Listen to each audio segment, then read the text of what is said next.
Сега на ход е Румен Бахов и неговата рубрика "Пълен абсурд". На кога е нужна печка на дърва, която стои на магистралата. Гледайте.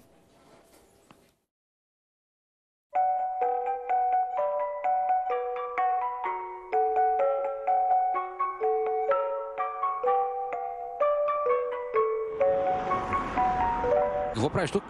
Работя. Извинявай, ти продаваш плътта си. Да, за пари. От колко време си тук? От 2 години. Много си екстравагантна. Благодаря. Извинявай, че ти го казвам, но температурата е под нулата, а ти си само по-бельо. С печката си топло.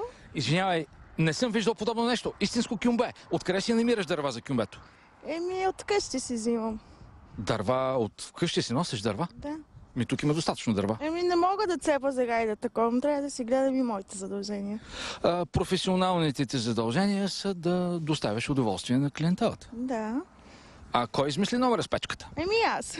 Защото е студено? Да. Няма как иначе. Печката върши ли работа? Да, върши, да. От колко години си тук? От колко години? От 2 години. От 2 години си тук? Да. Извинявай, защо не си избрала някое по-закътано място? Няма къде.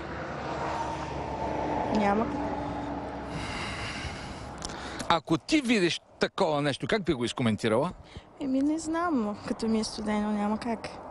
Не ти ли си искало някога да си намериш друга работа? Не, няма друга работа. Защо? Така. Тази харесва ли ти? За пари го правя, не че ми харесва. Колко е тарифата? Не мога да... Добре, няма да питам. Няма да питам професионална тайна.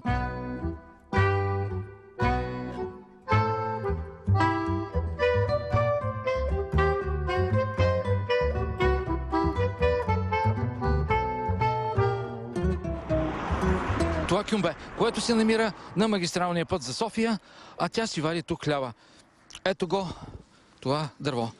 Това дърво ще ти стигне ли за днес? Да, ще ми донеса. Някой мой клиент може да ми донесе дърва.